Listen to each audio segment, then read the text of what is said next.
L'endettement de l'Afrique est un facteur limitant face à ses ambitions de développement. Selon la Banque africaine de développement, la dette extérieure totale de l'Afrique a atteint 1152 milliards de dollars à la fin 2023. Dans un monde capitaliste où la seule issue proposée comme solution à son désir de croissance et de prospérité est l'endettement, l'économie sociale et solidaire se pose en véritable alternative. Dans certains pays africains, elle est le socle de l'essor de la petite économie, notamment au niveau des PME, qui constituent globalement 80 à 90% du tissu économique africain, selon certaines estimations.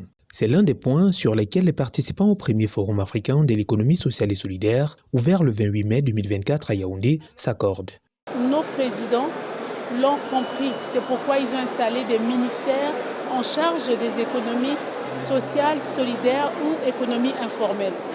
Alors, il est important que ce genre de forum ait lieu dans le cadre de la solidarité africaine pour lutter contre la pauvreté et avoir des emplois décents.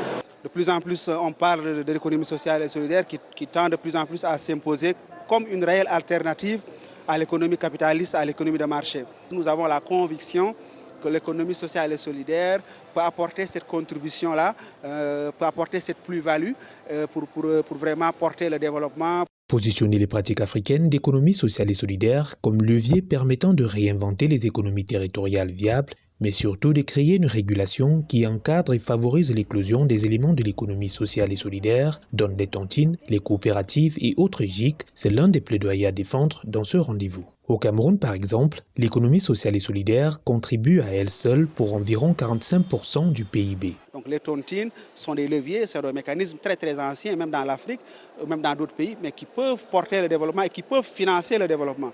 Donc il revient aux autorités publiques